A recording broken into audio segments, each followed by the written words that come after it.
Akhirnya ada update pertama Adobe Illustrator di tahun 2025 setelah major update kemarin di November 2024. Sebenarnya di Desember kemarin juga ada sih, cuman nggak gue bahas karena nggak menarik. Dan di versi kali ini banyak banget update-annya, terutama buat kalian para desainer wibu. Jadi langsung aja kita bahas update-nya.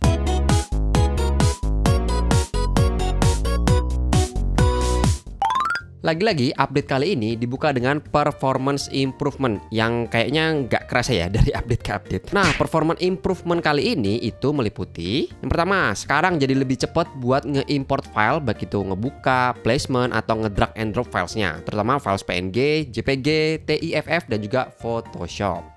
Kemudian ada beberapa efek yang diprosesnya itu lebih cepat, terutama itu untuk efek-efek yang sering dipakai orang-orang, seperti misalnya drop shadow, inner glow, outer glow, blur, dan juga rasterize.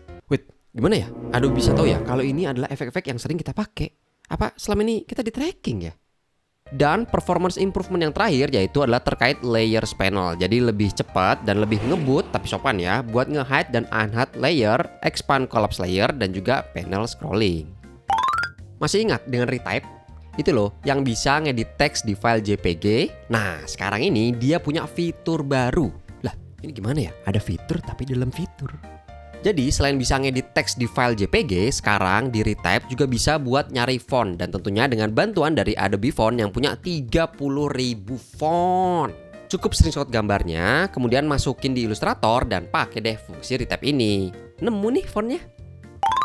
Selanjutnya ada beberapa update buat perfonan Jepang buat kalian para desainer wibu-wibu penyembah waifu.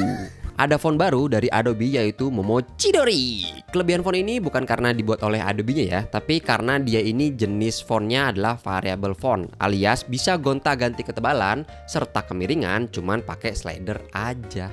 Lalu ada improvement untuk karakter positioning dan juga kerning buat yang pakai font-font Jepangan. Lalu yang terakhir ini tuh buat font Jepang itu gue sih sebenarnya nggak yakin ya ini tuh buat apa, tapi kayaknya ini tuh buat nambah karakter di sebuah font dari dokumen Illustrator di versi yang lama. Komen dong yang ngerti ini tuh sebenarnya buat apa ya fungsinya ya. Akhirnya setelah bertahun-tahun nunggu, akhirnya Adobe support font yang keren kayak gini. Nama fontnya Nabla ya, bukan Nabila ya. Nah, sekarang ini Illustrator itu udah nge-support font yang warna-warna gradien meriah kayak gini. Bukan format bitmap, tetapi format vektor yang tentunya lebih ringan dan bisa di-customize. Woo! Kalau kemarin image trace dapat fitur tambahan yaitu bisa nge-tracing gradient. Nah, kali ini ada tambahan lagi nih fitur enhance preset. Ya, gampangnya sih biar kita nggak ribet ngurusin settingan tracing yang banyak kayak gini. Pokoknya terima beres, jadi deh.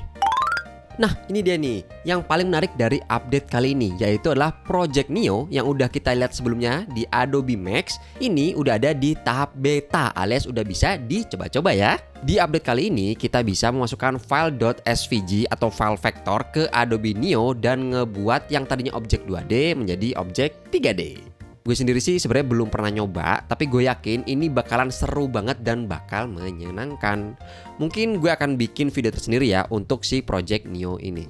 Selain fitur yang diada-adain sama Adobe, ada juga nih fitur yang di-request oleh user yang dikabulkan oleh Adobe, yaitu. Dan juga shout out buat teman-teman member yang sudah mendukung Killer pada video kali ini. Ini dia.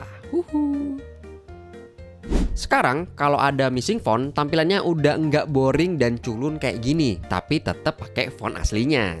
Tapi syaratnya ini banyak banget. Fontnya harus di-embed, harus update ke versi Illustrator 29.3, baik yang buka maupun yang ngirim. Dan kalau mau diedit, fontnya tetap harus diinstal. Aduh, ini mah sama aja bohong update-nya. Measure Tool juga dapat amanah baru juga, yaitu sekarang dia bisa ngitung luas sebuah objek yang terseleksi. Tapi pertanyaannya, emang banyak ya yang pakai tools ini? Sampai diupdate segala tools ini. Dan yang terakhir ini, update-annya khusus pengguna Adobe Original. Yang pengguna One Piece pasti nggak bisa deh ngerasain fitur ini. Sekarang kita bisa nyimpen pattern dan gradient di Creative Cloud Library, biar kolaborasi antar tim makin mantap. Jadi itu dia update dari Adobe Illustrator 29.3. Dari sekian banyak update tadi, yang menarik menurut gue yaitu adalah si Project Neo itu. Sisanya oke, bagus seperti biasanya, bermanfaat, tapi kayaknya bakal jadi bloatware aja gitu.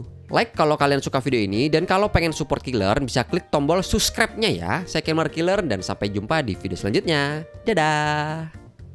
Terima kasih untuk teman-teman yang sudah menonton video ini sampai habis. Gue mau ngasih tahu bahwa Killer membuka fitur membership untuk teman-teman yang ingin mendukung lebih Killer dengan menjadi member.